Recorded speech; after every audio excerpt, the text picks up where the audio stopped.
So let's look at chapter 3, verse 9. And the Lord called to Adam and said to him, "Where are you?" Now, did Hashem not know where Adam was? Of course he did. He was just speaking to Adam on his own terms. He was addressing Adam in his confused state. Only moments before Adam experienced this oneness and unity of Hashem with his creation. And now he perceived this multiplicity and this fragmentation and this separateness. We know what he saw then because that's the world that we see today. And it's a very, very convincing illusion. I often see the world and think, well done, Hashem. You're like an expert hide and go seek master, right? Which is why we have all of these commandments. We walk into our house, we kiss the mezuzah. We have the strings from our seat, which, by the way, if you're ever going to take out sheep, do not let those strings be hanging out because they will eat your seat. But we're constantly involved in these commandments because it takes that constant immersion to perpetually remember that Hashem is behind everything. So the real question we have to ask ourselves is whether on the deepest level, anything really changed, or it just changed in our perspective. Now, there is actually room to really disagree with me about this and to debate about this, and I would love that. But let me just throw it out there, okay? What is the entire encyclopedia in my brain that I go through when I think about the Garden of Eden day to day? So we know that everything is energy. Everything in the world is energy. Many people don't like to think about it because the implications are overwhelming. Even scientists don't know what to do with this knowledge. But starting with the theory of relativity and then progressing to scientific consensus, there's no debate to the truth that the whole world, all of matter, is just energy. We perceive matter as solid and concrete because of the frequency at which the particles are vibrating. But in truth, all the matter is just energy. We've heard E equals mc squared, right? You've heard that equation, Albert Einstein with his tongue out and his hair in the air, right? E equals mc squared. So it's the equation that led to the creation of the nuclear weapon. And what do those letters mean? E is energy equals matter times the speed of light squared. In other words, energy equals matter. And that's what the nuclear weapon is, the energy released from the conversion of matter back into its base energy. So I'm not going to take up too much time on this. I've already gone too far, but why am I sharing it? Because the truth is that on the deepest level, we are still creatures of light. And we are still walking hand in hand with God through the garden. And how is God speaking with us? How is he expressing his love to us?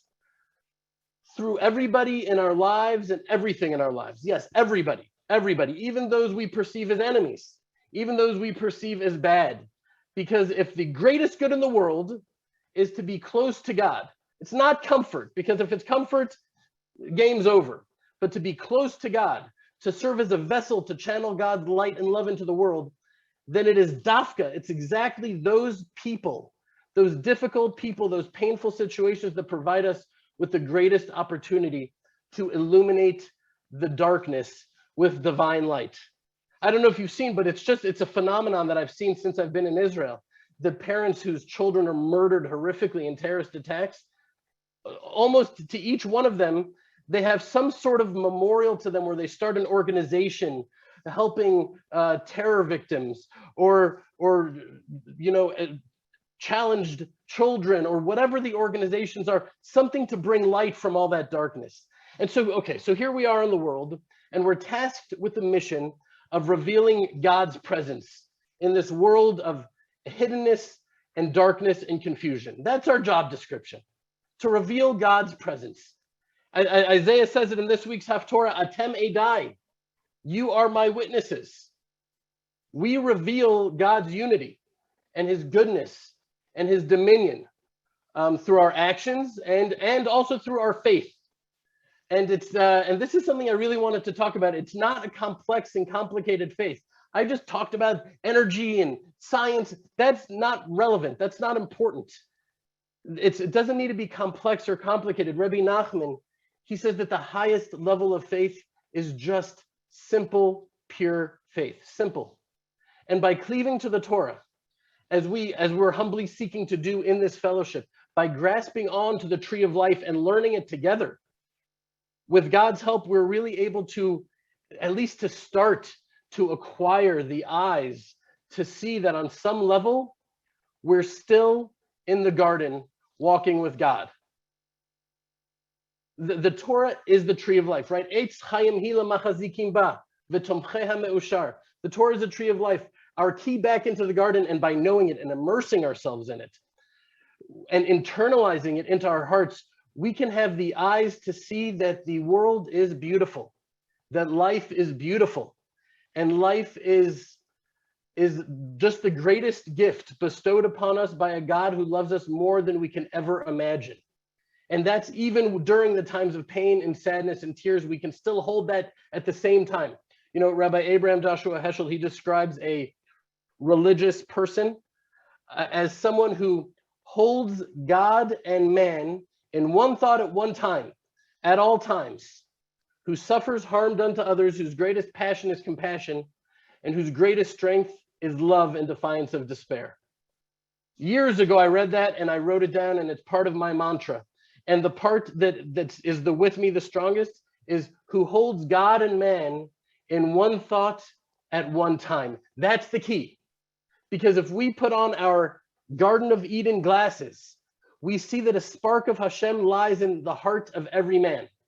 And Hashem is communicating with us through everyone and everything and everybody that we encounter. The entire book of Breshit, by the way, in my opinion, is primarily a testimony to this truth.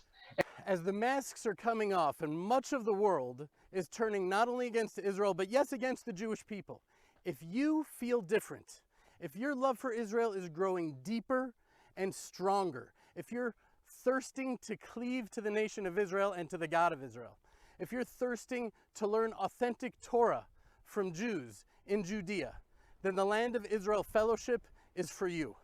Hundreds of individuals and families from around the world come together on Zoom every week in what can only be described as a fellowship of love, friendship, of learning and praying and belonging. A fellowship really unlike any other. It's more than just a movement, it's a family. To learn more about the Land of Israel Fellowship, click on www.thelandofisrael.com/fellowship or send an email to fellowship@thelandofisrael.com. Love and blessings from Judea.